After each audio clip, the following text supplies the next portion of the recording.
CM Chandrababu ప్రతిష్టాత్మకంగా తీసుకున్న ఆ 7 గ్రామాల సంగతేంటి? సీఎం చెప్పినట్లుగా రాబోయే స్థానిక సంస్థల ఎన్నికల్లో టీడీపీ పట్టు సాధిస్తుందా?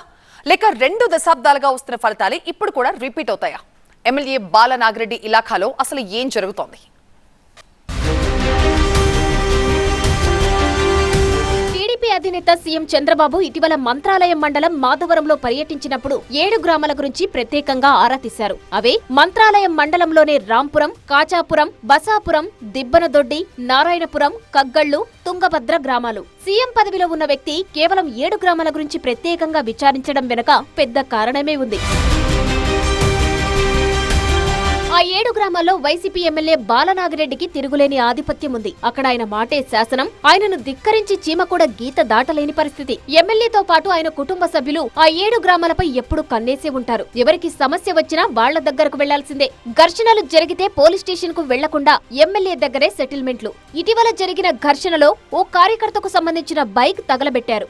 అతనికి కొత్త బైక్ ఎమ్మెల్యే కొనిచ్చారట. ఆ గ్రామాల వారు ఎవరైనా ఆసుపత్రిలో చేరితే స్వయంగా వెళ్లి పరామర్శించి ఆర్థిక సాయం అందిస్తారు. ప్రార్థనాలయాలు, మతపరమైన నిర్మాణాలకు డబ్బులు ఇస్తారు.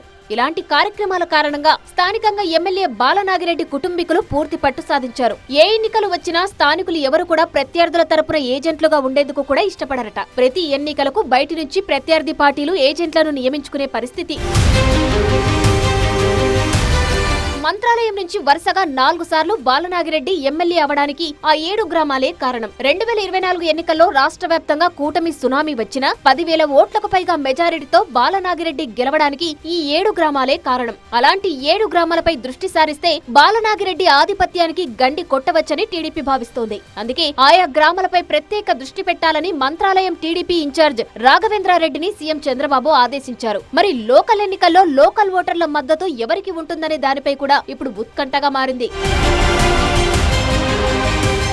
అక్కడ పాగా వేయాలంటే స్థానికుల మద్దతు తప్పనిసరి. నమ్మి వచ్చిన వారికి భరోసా ఇవ్వాలి. ఆర్థిక, సామాజిక అండదండలు అందించాలి. అలాంటి పరిస్థితుల్లో అక్కడి వారి మద్దతు పొందవచ్చని టీడీపీ నేతలు భావిస్తున్నట్లు సమాచారం. మరి రానున్న స్థానిక సంస్థల్లో టీడీపీ రాణిస్తుందా, లేక మంత్రాలయం వైసీపీ ఎమ్మెల్యే బాలనాగిరెడ్డి తన ఆధిపత్యాన్ని కొనసాగిస్తారా అనేది తేలాల్సి ఉంది.